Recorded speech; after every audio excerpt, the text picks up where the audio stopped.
आए हुए सभी अतिथियों का बहुत बहुत स्वागत है। अतिथि हम सब लोग हैं, कोई एक लोग नहीं है, लीडर कोई यहाँ एक लोग नहीं है। 3 बजे से कार्यक्रम शुरू होना था और 3 बजे लगभग हो चुका है। देश की ऊर्जा धानी सिंगरौली के तमाम मुद्दों पर हम लगातार आवाज़ उठा रहे हैं और आज बेहतरीन दिन था। हमने एकजुट करने का प्रयास किया और जितने लोग आए हुए हैं निश्चित रूप से वो सिंगरौली का भविष्य बदलने के लिए, सिंगरौली में बेहतर हो उसके लिए आए हैं, क्योंकि बराबर आप लोग यहाँ की चीज़ों को देख रहे हैं, समझ रहे हैं और बदलाव लाना चाहते हैं। और बदलाव के नाम पर जिस तरीके से राजनीति होगी, उस राजनीति से दूर हम सारे लोग, जितने लोग यहाँ के स्थिति के बारे में बाकायदा लगातार परिचित हैं, तो इसमें ज़्यादा भाषण देने की ज़रूरत नहीं है हम लोग को। और यहाँ लीडर कोई नहीं है, लीडर सिंगरौली की जनता को होना चाहिए।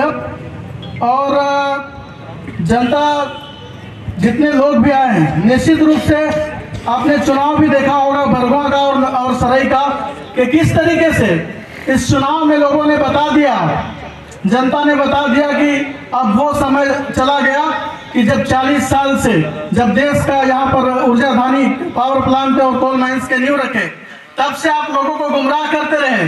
तो अब समय चला गया, अब तो सिंगरौली के आदिवासी भाई बहन भी जागरूक हो चुके हैं कि किस तरीके से उन लोगों को सोचा जाता था कि हम उनको सस्ते में समझ लिए। हम 4.5 साल उन लोगों का शोषण करेंगे और 5वें साल जब चुनाव आएगा तो हम उन्हें खरीद लेंगे। लेकिन क्या जबरदस्त तमाशा मारा है वहां के लोगों ने, वहां के आदिवासियों ने। और चूंकि वो बराबर झेल रहे थे, हम लोगों ने 1.5-2 साल से वहां लगातार कवरेज किया। और वो हम लोगों ने 1.5-2 साल से वहां लगातार कवरेज किया और लगातार मुद्दों को उठाया। आवाज आ रही है क्या?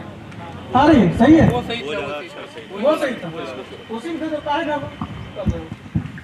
तो हम लोगों ने 1.5-2 साल तक लगातार वहां केवल एक मुद्दे पर, वहां पर स्थानीय कंपनियां जो आई थी, इतना अनदेखी की गई लोगों की, उनकी सुनवाई नहीं हो रही थी। आखिर में हुआ क्या? आखिर में जिस मुद्दे पर हम चर्चा कर रहे थे, उसी मुद्दे पर भ्रष्टाचार के खिलाफ लोकायुक्त का छापा कलेक्ट्रेट में होता है। और इस छापेमारी कार्रवाई के बाद यह सिद्ध हो गया कि मैंने जो मेहनत किया था वो कहीं ना कहीं लोगों के हित में किया था। और अब सभी को एकजुट होकर के, क्योंकि वो सारे के सारे लोग मिले हुए हैं, और आज तो मुझे बड़ी खुशी हो रही है कि आप देखते हैं कि हर कार्यक्रमों में सारे लोग उद्घाटन करने पहुंच जाते हैं और सभी जगह पहुंच जाते हैं। लेकिन जब सिंगरौली की सच्चाई की बारी आती है तो कोई नहीं दिखता है। कारण क्या है? जो 40 साल से हो रहे थे कि उनको उन कंपनियों से लाभ कैसे मिलेगा? तुम दुबे के कार्यक्रम में आ जाएंगे तो उनको जिला प्रशासन से लाभ कैसे मिलेगा?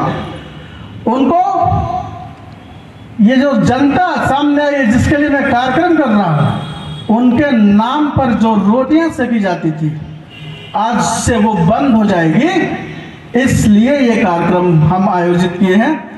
लोग कम हैं, लेकिन जो डर रहे हैं, हम समझ रहे हैं कि उनकी मजबूरी क्या है। अगर उनके कार्यक्रम में आ जाएंगे तो उनकी रोजी रोटी बंद हो सकती है, क्योंकि आप जितनी भी कंपनियां हैं यहाँ की, सीधे सिंगरौली के लोगों को लाभ पहुंचाने के लिए हर कोई वादा करता है, हर कोई दावा करता है। लेकिन हुआ क्या? 40 साल से ना तो शिक्षा सुधरी, ना तो स्वास्थ्य सुधरा, ना तो इंफ्रास्ट्रक्चर बनाए गए, और किन किन लोगों को रोजगार दे करके वहां कंपनियों में हजार युवा किस तरीके से परेशान हैं।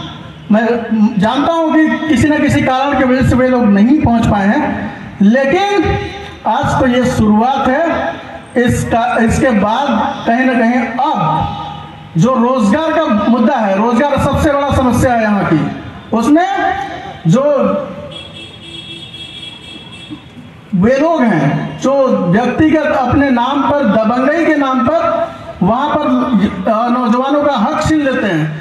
आप सब लोग जानते हैं, बताने की जरूरत नहीं है कितने कितने पीढ़ियों से यहाँ से लोग प्रभावित हुए हैं। और एक बार एनटीपीसी से, तो एक बार रेहान डैम से तो फिर कहीं आके, तो बराबर 40 साल से महसूस कर रहे हैं। शिक्षा, जमीन खाली किया, घर खाली किया, इसके बाद भी खुद की जब शिक्षा की जरूरत पड़ी तो खुद अपने से किया, स्वास्थ्य की जरूरत पड़ी तो खुद को अपने से किया, और रोजगार तलाशने की बात हुई तो बाहर जाके यहाँ के लोग जो जमीन दिए हैं इस देश को नंबर 1 थर्मल पावर प्लांट बनाने के लिए, तो उसमें भी खुद से ही करना पड़ा। तो फिर ये कंपनियां आई किसके लिए हैं? ये कंपनियां आई उसके लिए हैं जो आज दलाली कर रहे हैं और जो आज यहाँ पर दिख नहीं रहे हैं, जो आज डर रहे हैं। यही लोग हैं, आप इनको चिन्हित कर लीजिए, और इनको चिन्हित करने के बाद इस सिंगरौली से कहीं ना कहीं इनको ये जो सफाई करनी है, इसमें सिर्फ जनता, जो लोग प्रभावित हैं उनको लाना है और उनको मूलभूत सुविधाएं देनी है। क्योंकि कंपनियों ने क्या नागिन धुन करवाया, करोड़ों रुपए खर्चा करवाया, लेकिन वो पैसा किसका था? वो पैसा आपका था, आपके स्वास्थ्य पर, आपके शिक्षा पर खर्चा होना था।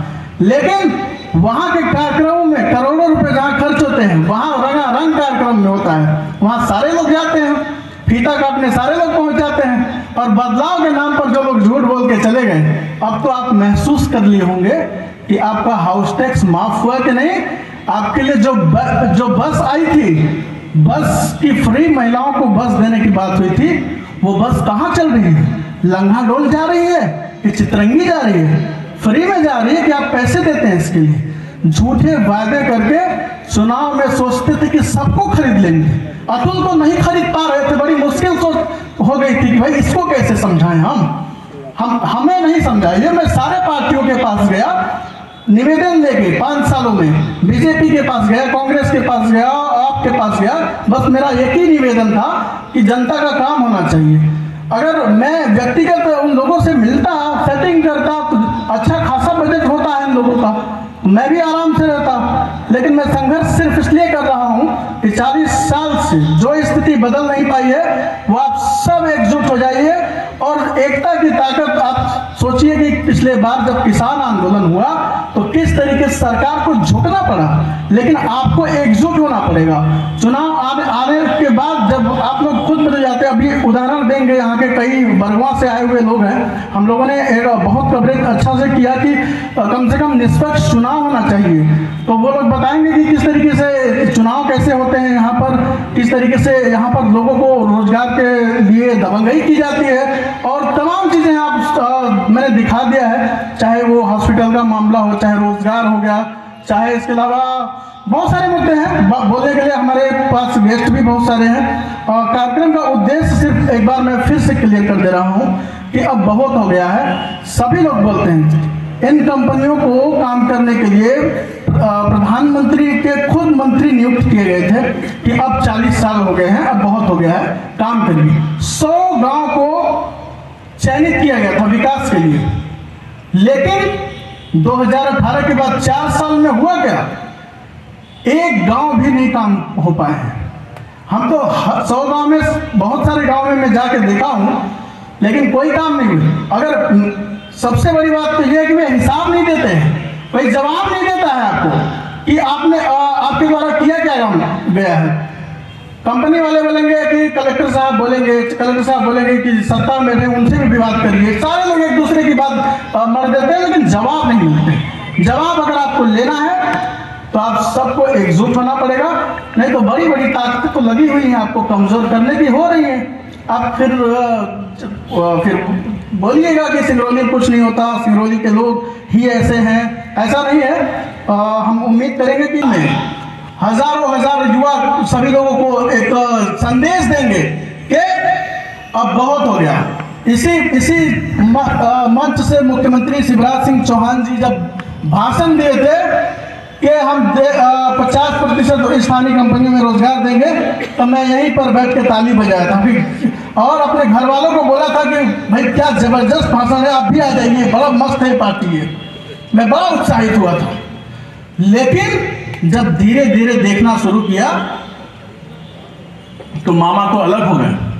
तो मुद्दों पर हम ये कार्यक्रम कर रहे हैं। आज गांधी जयंती है और लाल बहादुर शास्त्री की जयंती है, उनको मैं श्रद्धांजलि देता हूँ। और आप सबसे अपील करता हूँ कि आप अपनी बात ऐसी रखिए सभी लोग कि इस क्षेत्र में अब कोई राज नहीं, अब केवल जनता शासन करे, जनता अपनी आवाज़ उठाए, जनता अपने मांगों के लिए एक बदलाव होगा। बहुत बड़ी बड़ी ताकतें लगी हुई हैं, बहुत सारी बातें कहने के लिए है, चूँकि गेस्ट बहुत महत्वपूर्ण है हमारे लिए, उनको समय देना है, वो भी अपनी बात रखें और ऐसी बात रखें कि इस क्षेत्र में निश्चित रूप से इतिहास रचा जाए। इसी आशा और विश्वास के साथ मैं अपनी वाणी को विराम देता हूँ। और भी हमारे से जो भी सहयोग रहेगा सिंगरौली के क्षेत्र के लिए, सिंगरौली के विकास के लिए हमेशा जारी है। और क्योंकि ये प्रतिबद्धता किसी नेता और किसी मंत्री, किसी प्रशासन से नहीं बल्कि अपने ज़मीन से है, इसलिए मैं काम करता हूँ। धन्यवाद। बहुत बहुत धन्यवाद अतुल दुबे सर, अपने विचार रखें।